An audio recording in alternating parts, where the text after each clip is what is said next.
Hi, and welcome back to my channel.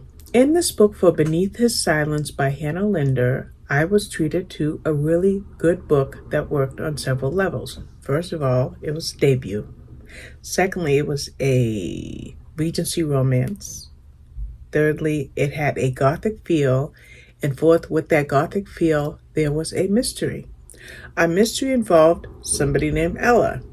Ella took a job working for Henry to be a governess to his son Peter.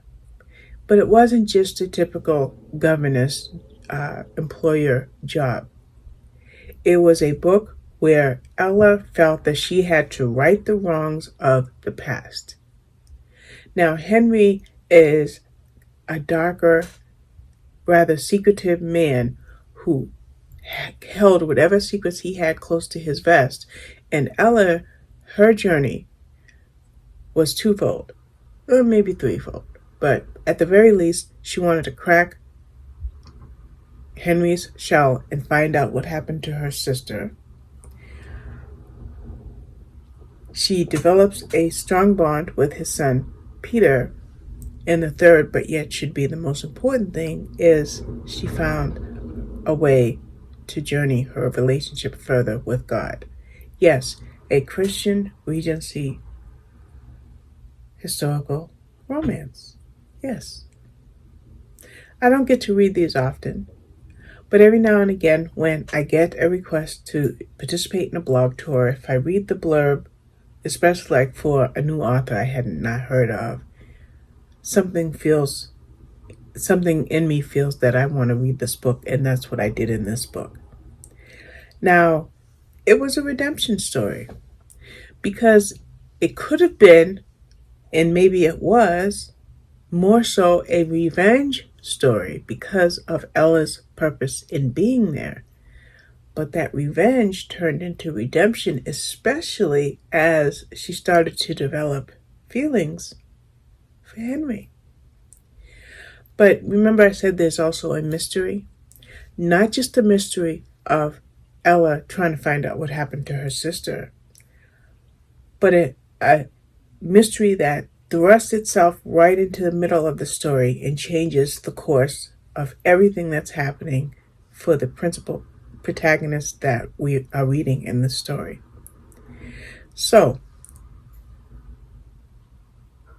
they were characters that were really effective characters. Ella, you felt for her because she lost her sister. Henry, you felt for him because he lost his wife. Peter, you felt for him because he lost his mother. Right? So you're developing a bond with these characters. And then, when you factor in that intrigue that I mentioned that happens in this book, then it just gets that much better. Now, if you like a character who you can't quite crack that shell around them, then Henry is that character. So that's why Ella's journey was so pivotal in this book. Okay? Now, if the drama that existed between Ella and Henry was going to bloom, then those secrets of the past and her true reason for being there would have to be exposed. But remember, it's not just that revenge and those secrets, it's also redemption and faith. And it's the connection that these three characters find with each other. So that's all I'm going to say about Beneath His Silence. I loved it, and I hope that I get to read more Christian fiction, because when it's written so well, like it was in this book, then it just makes me want to read more of it. So that is it for Beneath His Silence by Hannah Linder. And I just want to click her name because I'm fairly certain that this is a debut, but let's just find out really quickly, because I don't want to mislead you on that.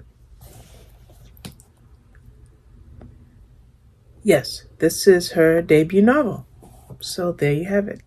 I just wanted to check that because I feel that it's important for me to tell you certain things about the books that I read because I want to encourage you to read them as well.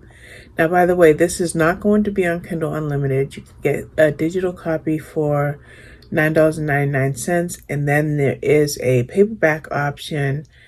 And last but not least, if I'm not mistaken, this book will also be available as an audiobook when it is released on October 31st.